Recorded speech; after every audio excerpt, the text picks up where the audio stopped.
Hi friends, how are you? I'm Nicole and this is Crimes with Cole.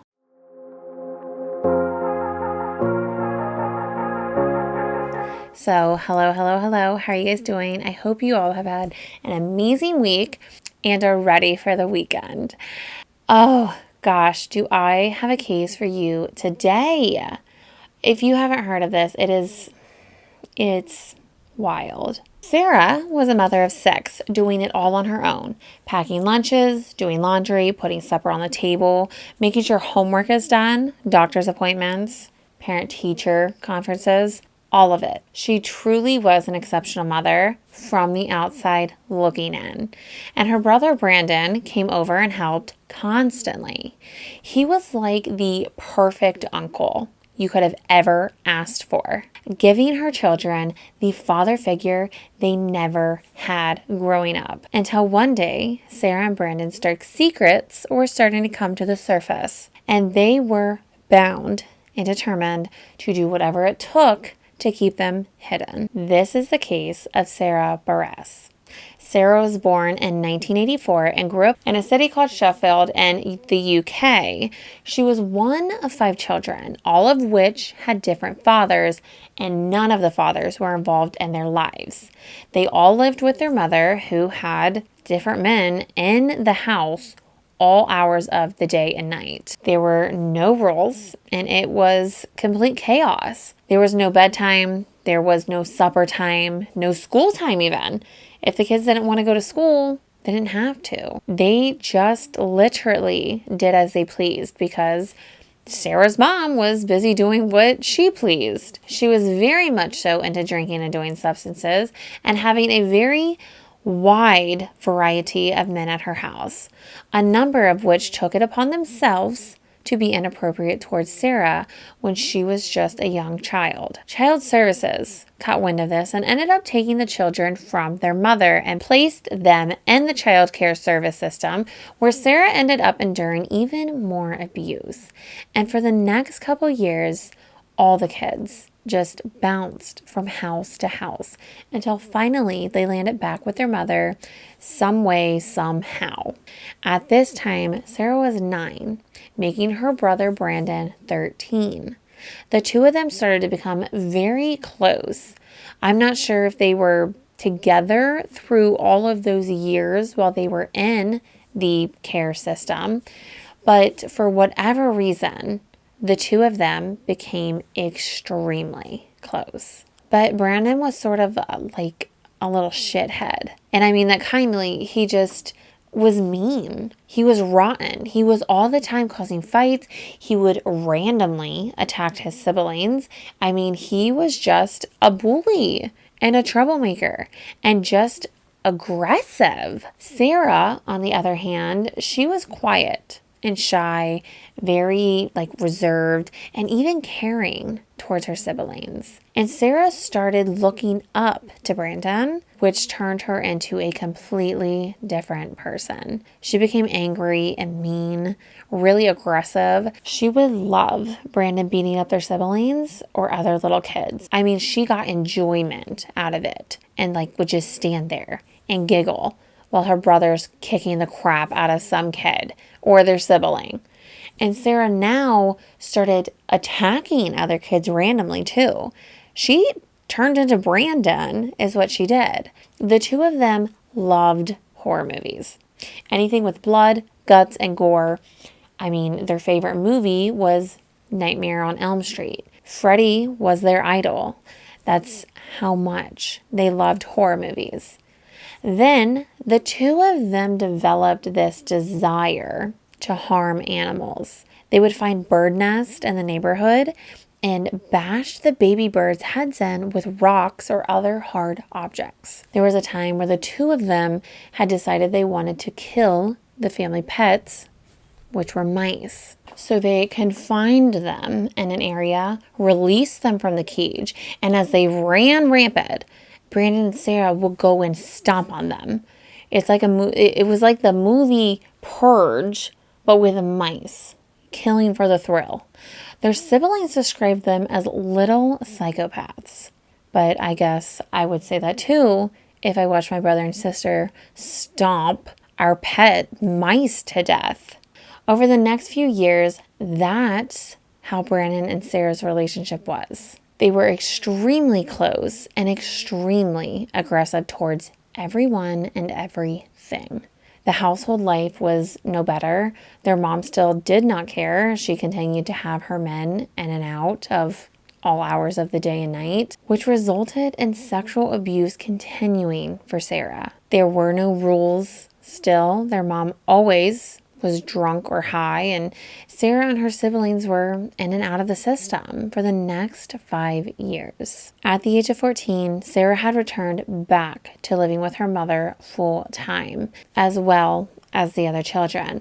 And this is when Sarah and Brandon's relationship took a step further than it should have taken. Sarah and Brandon started writing love letters to one another, professing their love for one another, and not in a sibling manner, in a romantic manner. Brandon is 18 at this time, and mind you, incest is illegal in the UK, but the two did not care.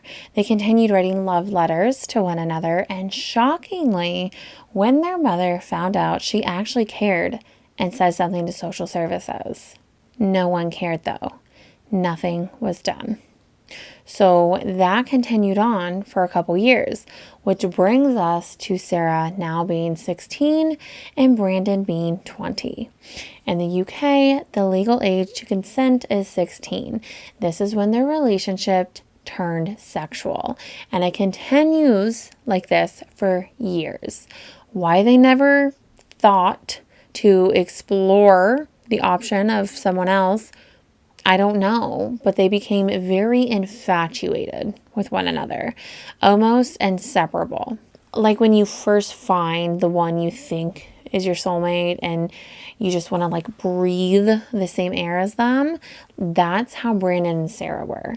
So when Sarah turns 19, she ends up falling pregnant with Brandon's baby, her brother's baby. And they couldn't tell anyone because they were embarrassed. They were embarrassed to say they were sleeping together. Keep that in mind. She ended up delivering a baby boy who they named Blake. And when the hospital asked about the father, she simply told them, "The father doesn't want to be a part of our lives. I'm a single mother." And they left it at that. Brandon and Sarah decided no one could find out about this. Sarah ended up getting her own place with Blake, and Brandon, Uncle Brandon, ended up moving down the street. And he was known as just that, Uncle Brandon, and came over every day to help Sarah and Blake. Now, you would think that this baby would be an eye-opening for them, like we need to stop or at least use protection, but neither happened. In fact, Sarah ended up falling pregnant again. She gave birth to a baby boy. They ended up naming him Tristan. And again, when the hospital staff asked about the father, she told them the same thing. The father doesn't want to be around. I'm a single mom. And they just said, "Oh, okay," and left it at that. This happened 2 more times over the next couple years. She gave birth to 2 more boys, and each time she told the hospital, "I'm a single mom and the dad doesn't want to be around." And maybe that should have raised a red flag at the hospital or to social services, but I mean, look at Sarah's mom. She had 5 kids from 5 different dads and none of them were around. So maybe not. But Sarah and Uncle Brandon continued on with their setup. They had 4 boys, all within 5 to 6 year period. Uncle Brandon came down to help every day, and Sarah was the exceptional single mother. Now, because the bloodline runs a little thick in those boys, they ended up having some developmental issues. They all had some sort of speech delay resulting in speech needed. They all had ADD or ADHD. The oldest boy was autistic, and the second oldest boy had severe allergies as well. Now, as the children started getting older, ages 6 or 7, they became curious about who their dad was. Where is he? All the other kids in the neighborhood seem to have a mom and dad. Why don't we have a dad? Sarah had told them that their dad was a World War II soldier and had died serving his country. He was a war hero, which was clearly impossible due to the simple fact that World War II ended in 1945 and Blake was born in 2003.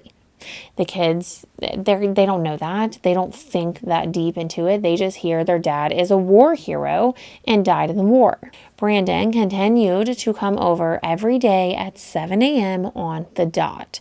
He actually took care of those boys more than Sarah did. He'd show up at 7, stay there all day long, cooking, cleaning, preparing meals for the boys, making sure they got to all of their appointments because remember, they all had to have some sort of speech therapy to attend to as well as regular doctor's appointments for their ADD and ADHD.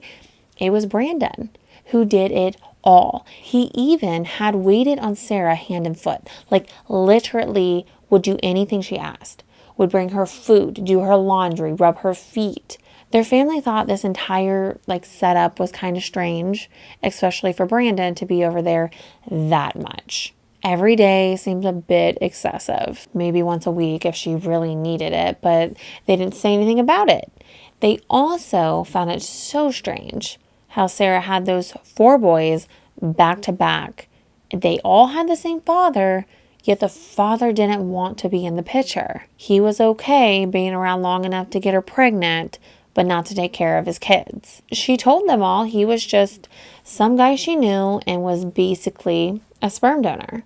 He knew she wanted kids and was willing to give her that, only under the condition that he didn't have to be a father to them. Sarah and Brandon were in a full-on committed relationship at this point. But can I just say, I'm curious how affectionate they were towards one another in front of those kids.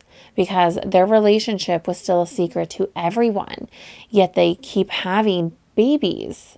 Anyhow, one time, Sarah had found out that Brandon had started talking to another woman on Facebook, and she lost it. She flipped out, so needless to say, that probably ended. The 2 oldest boys were said to have been bullied a lot in school. They didn't socialize well. They were made fun of all the time. They isolated themselves when they could. It was just sad.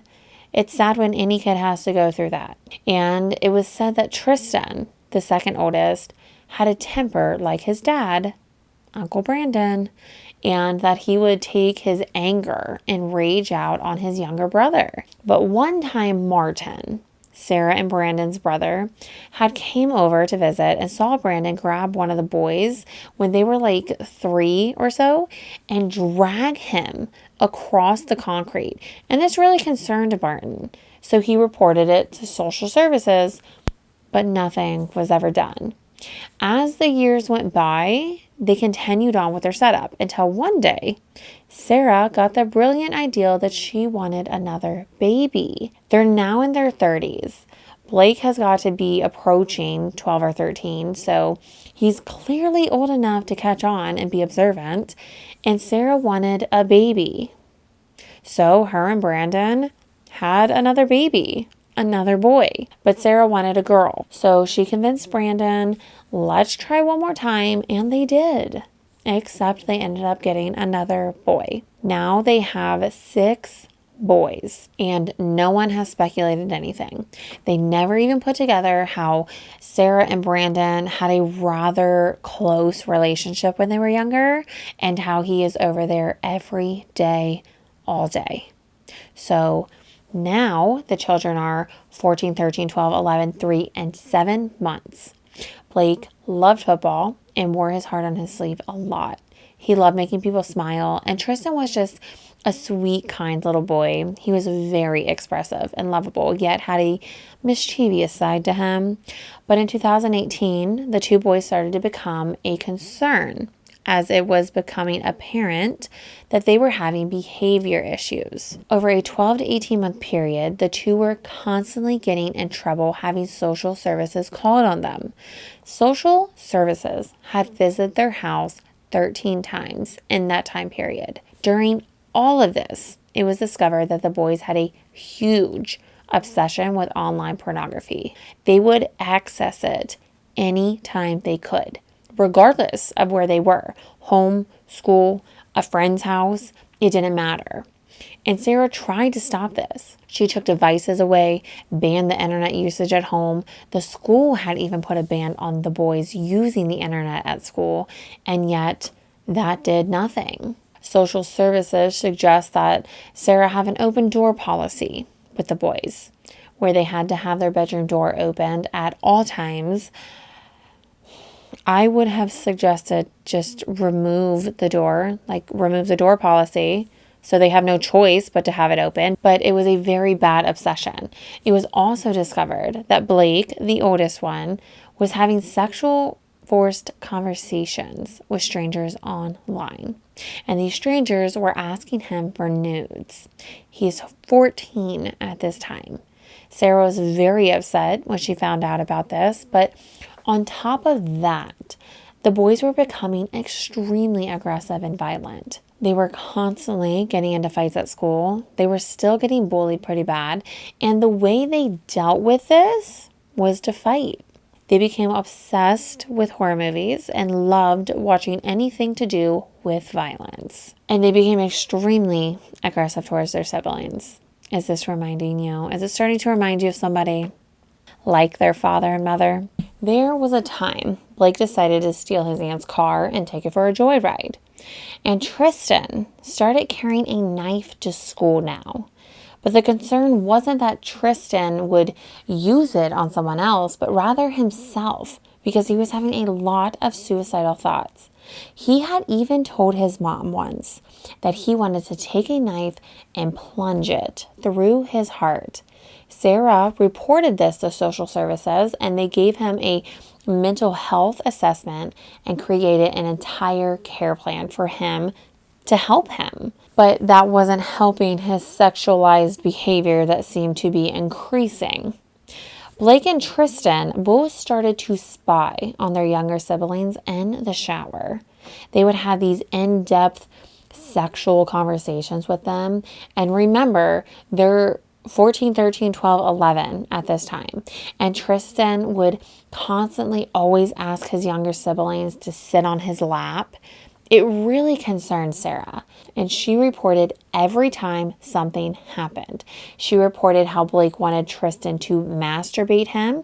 It was reported how Tristan inappropriately touched another kid from school. It was reported how Blake asked one of his younger siblings to squeeze him inappropriately. She certainly wasn't trying to hide anything from them, and the only suggestion they told her was to never leave the two boys alone with their siblings. That was it. There was nothing else they did. Sarah was very worried that she was raising monsters, the kind that turn into predators that prey on young children. And remember, she was sexually abused when she was younger. So this became a huge fear of hers when she started noticing the porn addiction and the violent behavior in her two boys. So she made sure to keep social services involved. However, she was also very worried that her boys were going to get taken away and become a product of the system like she was, and have to go through all of the mistreatment she went through as a child while in the care system. And because of this, she started to become very paranoid. And it only got worse as time went on. In May 2019, the school Tristan attended made allegations that Tristan had sexually assaulted another child. It wasn't said exactly what happened, but whatever happened was serious enough for police to get involved. Social services had met with Sarah and wanted to know who the biological father of Blake and Tristan were. They felt that maybe Tristan and Blake had been sexually assaulted when they were younger by their father, resulting in their behavior now. Sarah froze. She started acting all weird and completely refused to tell social services who their dad was, which made them suspicious, but they just said they'd be in touch soon. Now, because of the nature of Tristan's actions, which was sexually assaulting another kid, he was now being monitored by social services. They were keeping a closer eye on him and checking in with everyone who interacted with him on a daily or weekly basis. This sent Sarah into panic mode. She started texting Brandon how they are going to find out. Social services is going to find out he is the father. She starts making these posts on Facebook that were concerning, especially if you knew what was going on behind closed doors and not just like scanning her profile. The one post was a quote from the author Stephen King saying, "Murder is like potato chips. You can't stop with just one." Another post read, "I'm not mean or cold-hearted. I'm just scared of being effed over." Another post had the Grim Reaper holding a blade covered in blood with the words, "Coming for you," written on it. She also started sending weird messages to her friends, telling them how she feels she failed Blake and she should be locked away so she can't hurt anyone. She said to them she loves her kids too much to kill them, but she can't put them into the care system for the same reason. And then in another message, she said she had thought of every possible solution to this mess, putting them all in care or checking into a nut house or mass murder. Then what she wrote to Brandon was they need to die now. She would rather kill them and kill herself than to lose them to the care system. I gave them life and I can take it away. On May 23rd, 2019, she sent a message to Brandon and said they need to die today. So what does Brandon do? He comes over and he and Sarah devise a plan to get rid of all 6 of their kids because that is going to somehow keep social services from discovering their dirty secret that they are brother, sister, and had 6 kids together. They decided the best way to do this was to overdose them with ADH medication. 4 or 5 of the children were on it, so it was easy to access the medication. Sarah had made sure she called and got the prescription refilled and went to pick it up at the local pharmacy. That night, she and Brandon had forced the 4 oldest to eat an excessive amount of pills, forcing it in their mouths and making them swallow all of this medication, telling them they needed to take it. Of course, the boys were like, "What in the world? Why are we taking so much?" But they trusted their mom and Uncle Brandon. After that, they sent them to bed. So then they started messaging family and friends saying how she was so worried because there was a stomach bug that one of the boys caught, and now everyone in the house has it, and they're all sick and can't get out. That next morning, she woke up and went to check on the boys and found out they were still alive. Sick as a dog from eating all those pills, but still alive. And she was pissed. All 4 kids were sick to their stomach and having hallucinations. And shockingly, Tristan and Blake had gotten out of bed and started playing video games. I don't know how, but they managed to do so. Sarah demanded Brandon come down to the house. He's furious himself. There, they start researching online the best ways to kill somebody: strangulation, suffocation, and drowning. They decided that since poisoning didn't work, strangulation would have to do.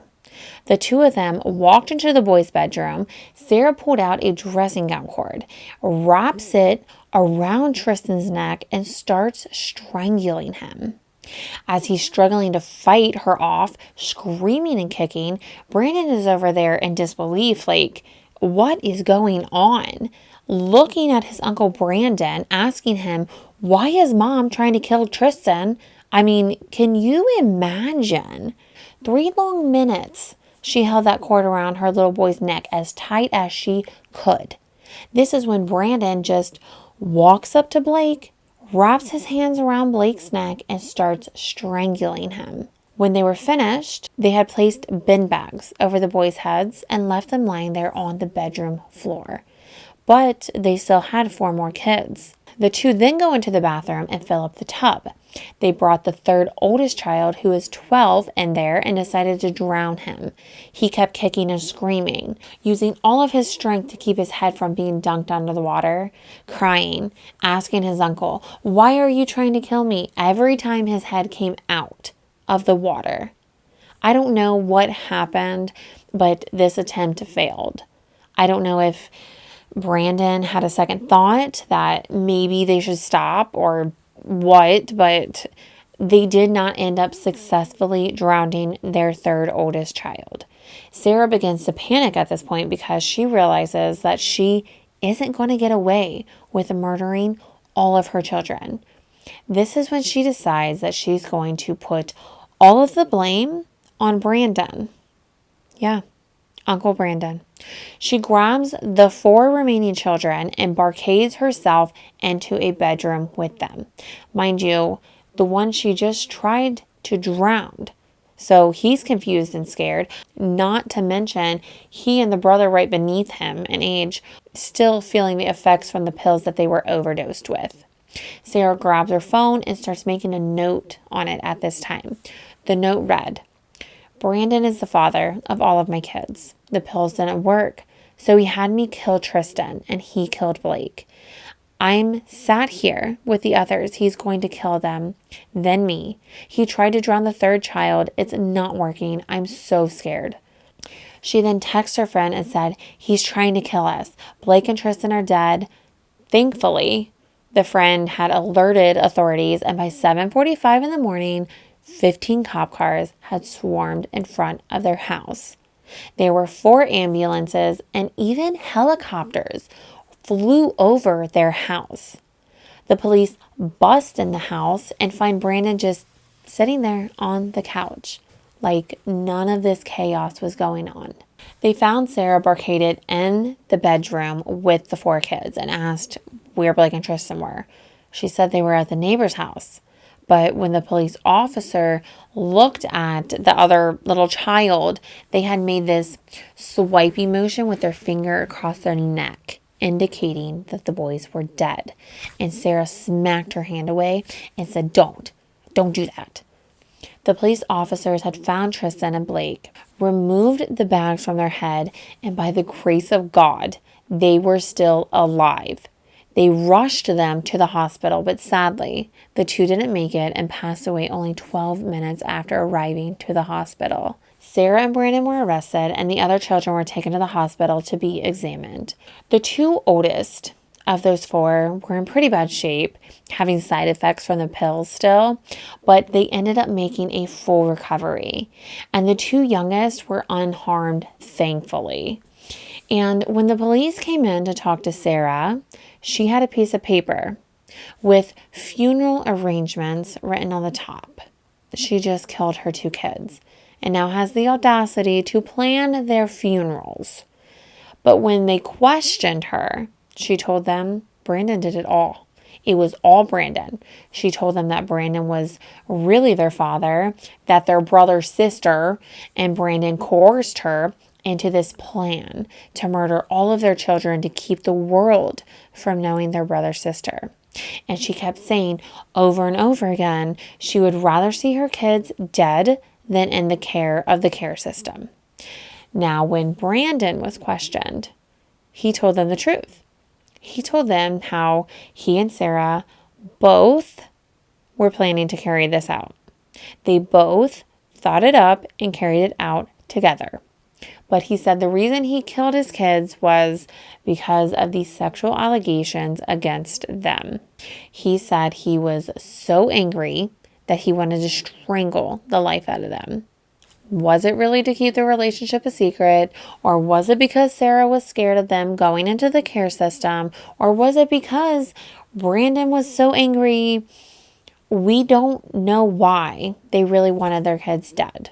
But the police had found more than enough evidence between their texts to support that they were both in on this, 50-50. In September 2019, they both felt it was their best interest to take a plea deal. They were charged with 2 counts of murder, 1 count of attempted murder, and 6 counts of conspiracy to murder. They pled guilty. In exchange, they were both sentenced to a minimum of 35 years. Can you believe that?